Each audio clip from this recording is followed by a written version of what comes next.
Shabbat Shalom, meus queridos. Sou o Alexandre, do Ministério Bíblico Albermas.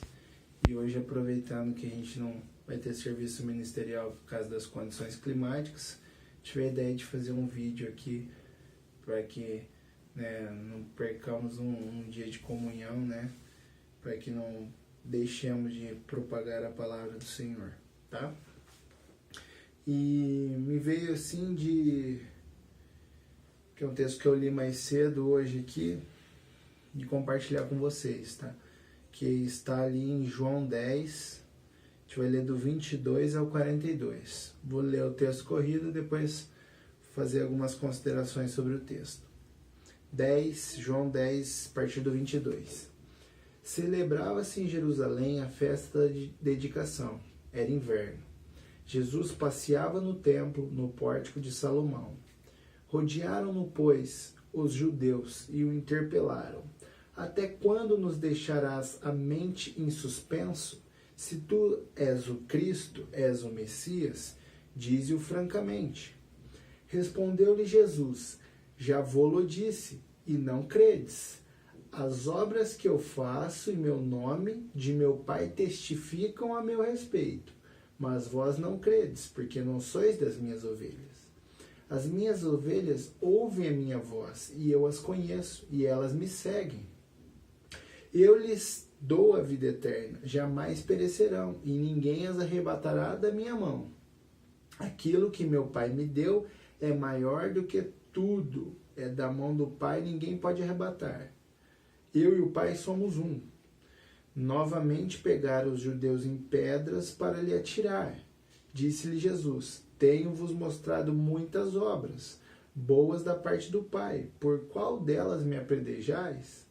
Responderam-lhe os judeus: não é por causa da boa obra que te apedrejamos, e sim por causa da blasfêmia, pois sendo tu homem, te fazes Deus a ti mesmo. Replicou-lhe Jesus: não está escrito na vossa lei? Ou outras versões vão dizer: não está escrito na lei? Eu disse: sois Deus? Se ele chamou deuses aqueles a quem foi dirigida a palavra de Deus, e a Escritura não pode falhar, então daquele a quem o Pai santificou e enviou ao mundo, dizeis: tu blasfemas, porque te declarei, sou filho de Deus? Se não faço as obras de meu Pai, não me acrediteis. Mas se faço e não me credes, credes nas obras, para que possais saber e compreender o Pai, que o Pai está em mim e eu estou no Pai. Neste ponto, procuravam outra vez prendê-lo, mas ele se livrou das suas mãos. Novamente se retirou para além do Jordão, para o lugar onde João batizava no princípio, e ali permaneceu. E iam muitos ter com ele, diziam: realmente João não fez sinal nenhum.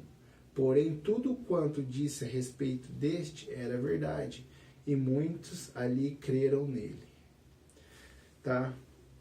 Destrinchando esse texto, começando no versículo 22, a gente vai ter que celebrava-se em Jerusalém a festa da dedicação. Era inverno. O que é a festa da dedicação? É o Hanukkah.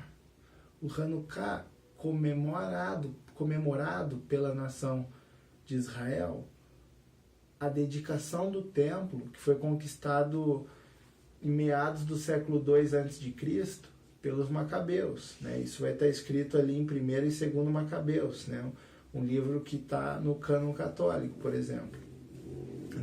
E eles recuperaram a mão o templo que estava sendo profanado por Antíoco Epifânio, Antíoco Epifânio foi Antíoco IV, e eles recuperaram o controle do templo e fizeram a dedicação, toda a parte de expiação do templo, de expurgaram ali as imundícies, as abominações dos gregos e dedicaram o templo. E isso aconteceu em quê? Quando eles terminaram, a batalha aconteceu no dia 25 de Kislev, que é esse mês onde é inverno, e é muito frio em Jerusalém. Então Jesus, nesse contexto, estava no templo, como um judeu zeloso. Enquanto havia templo, ele estava ali no meio, nas festas, todas as festas, ele estava junto ao templo, tá? E aconteceu que ele, por estar ali, né, na área do templo, alguns vieram perguntar para ele: por que você esconde o segredo? Se você é o Messias que havia de vir, fala logo. E Jesus, sabendo da dureza do coração deles, sabendo que as obras que ele estava fazendo da parte do Pai, que testificavam dele mesmo e completavam, tornavam pleno tudo que estava escrito anteriormente, não era suficiente para eles. Eles queriam alguém que pudesse falar: eu sou o Messias, e eles elevarem ele a um patamar de Messias rei, para que dominasse sobre aqueles que o dominavam, que eram os romanos.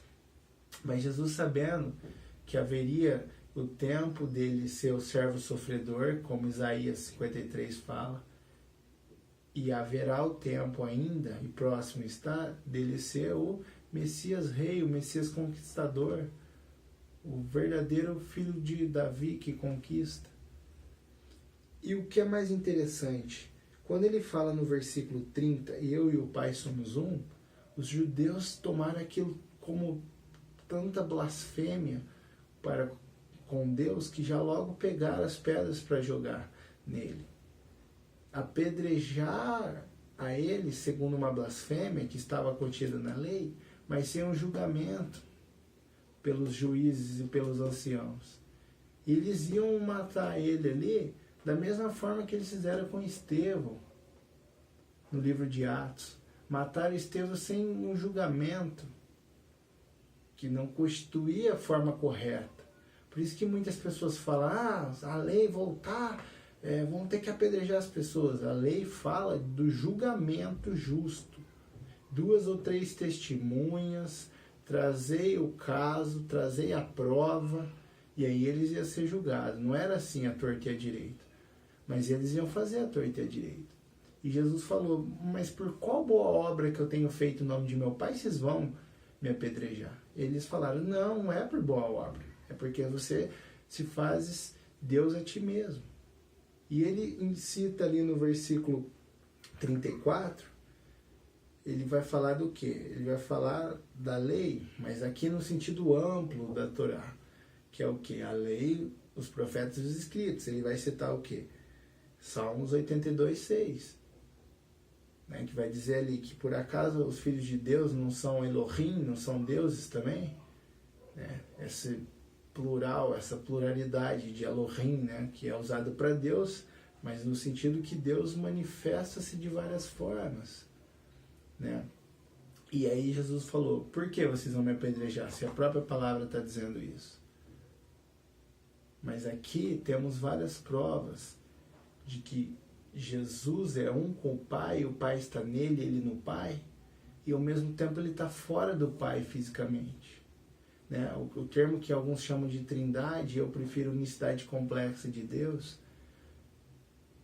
Imaginem só, a explicação melhor que se pode ter é alguém, um rei, que manda o seu filho, manda o príncipe em seu nome para fazer as obras que testificam do próprio rei.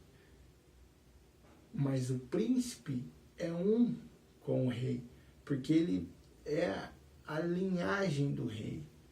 Isso nos termos físicos humanos, mas Jesus foi gerado pelo Pai. Ele estava desde o começo e permanece até o fim, e depois do fim, para sempre e para sempre. O próprio João 1 vai falar: no princípio era o Verbo, e o Verbo estava com Deus, e o Verbo era Deus. Ele está fora do Pai, mas ele é o emissário do Pai. E como emissário do Pai, como filho do Pai, ele tem toda a autoridade sobre a terra, em cima dos céus, debaixo dos céus. Porque o Pai o deu. Ele é representante do Pai. Mas ele é uma só substância com o Pai. Eu sei que é difícil em termos humanos da gente entender isso. Mas ele, mesmo não sendo o Pai, ele é Deus. Porque ele é o Filho de Deus e ele é um só com o Pai. Ele tem a mesma essência divina e perfeita e criadora e mantenedora dos céus e da terra que é o Pai. E ele sim era o Messias. O Messias não pode ser. Tem muitos, ainda hoje, judeus tradicionais, que têm esperado um Messias humano, um Messias que peca. Como que o Messias humano pode redimir a terra? Humano e pecador, Jesus sim se fez carne, foi enviado pelo Pai, mas nunca pecou, nunca transgrediu a lei.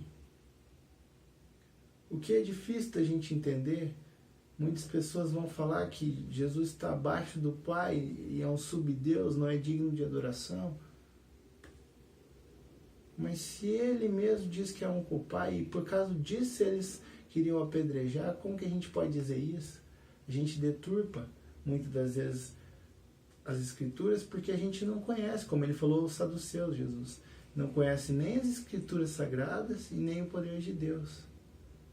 Mas eu falo para vocês, em nome de Deus, que essa chamada de que Jesus é Deus sim, e é digno de honra, é digno de adoração, é nome sobre todo nome, e que ensinou a halakha, o jeito de andar perfeito, segundo toda a lei. E ele deu sentido pleno às coisas que o homem estava fazendo de forma exterior. A lei é espiritual, como Deus é espiritual. Deus só pode ser adorado em espírito e em verdade.